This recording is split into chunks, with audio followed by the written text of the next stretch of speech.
Perkenalkan, nama saya adalah Santa Sitepu, NPM 21110047, Prodi Pendidikan Bahasa dan Sastra Indonesia, Universitas HKBP Nomen Medan. Di video kali ini saya akan memaparkan karya sastra Angkatan Balai Pustaka untuk memenuhi mata kuliah sejarah sastra oleh dosen pengampu yaitu Ibu Renita Saragi, SPD MPD. Pada kesempatan ini saya mengambil karya sastra dari Angkatan Balai Pustaka yaitu novel Siti Nurbaya. Siti Nurbaya, Kasih Tak Sampai merupakan novel karya Mara Rusli yang diterbitkan oleh Balai Pustaka pada tahun 1922. Latar belakang novel Siti Nurbaya sangat erat dengan kehidupan Mara Rusli sang penulis. Mara Rusli terusir dari tanah adatnya sendiri, Minangkabau, akibat jatuh cinta dengan perempuan Sunda. Baiklah, saya akan menceritakan isi novel dari Siti Nurbaya. Siti Nurbaya adalah anak saudagar kaya bernama Baginda Sulaiman. Ibunya telah meninggal dunia. Siti Nurbaya tinggal bersebelahan rumah dengan Samsul Bahri. Samsul Bahri adalah putra dari Sultan Mahmud Syekh, seorang penghulu di kota Padang.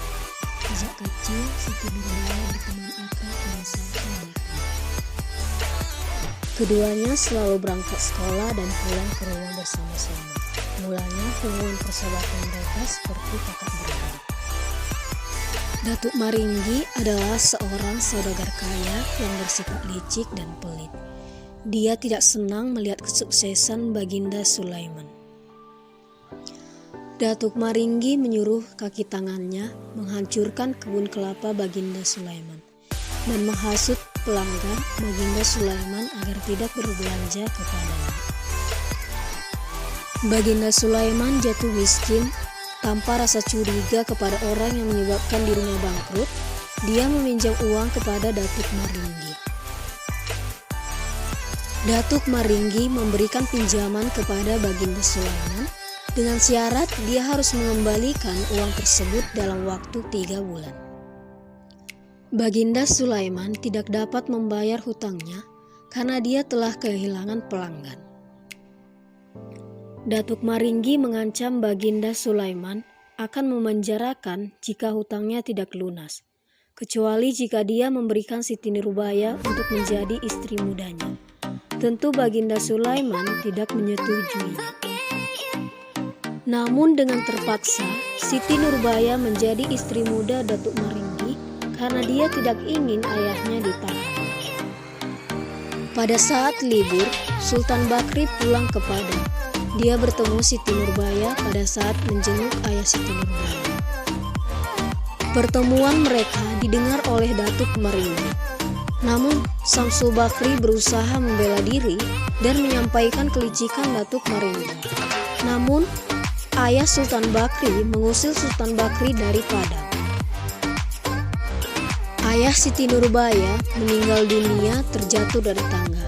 Semenjak bebas dari Datuk Maringgi, Siti Nurbaya berniat menyusul Samsul Bahri ke Jakarta. Siti Nurbaya dituduh oleh Datuk Maringgi mencuri perhiasannya, sehingga dia harus pulang ke Padang. Namun Siti Nurbaya terbukti tidak bersalah. Tidak puas dengan itu, Datuk Maringgi menyuruh kaki tangannya untuk memberikan makanan yang telah beracun. Niat Datuk Maringgi tercapai. Akhirnya Siti Nurbaya meninggal dunia setelah memakan lemang beracun. 10 tahun kemudian, Samsul Bahri menjadi serdadu kompeni Kota. Ia menjadi serdadu kompeni bukan karena ingin mengabdi kepada kompeni, karena frustasi dan ingin mengakhiri hidupnya. Datuk Maringgi tertembak timah panas dari senjata Sultan Bakri. Sebelum dia menghembuskan napas, Datuk Maringgi sempat membacok kepala Sultan Bakri. Sultan Bakri sempat dirawat di rumah sakit. Sultan Bakri meninggal dunia setelah bertemu dengan ayahnya. Makam Sultan Bakri berdekatan dengan makam Siti Nurbaya di Padang.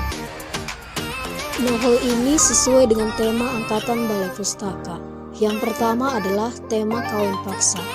Dapat dilihat dari Siti Nurbaya terpaksa menjadi istri muda Datuk Maringgi padahal dia hanya mencintai Sultan Bakri. Yang kedua adalah perselisihan kaum muda dengan kaum tua. Bisa kita lihat pada novel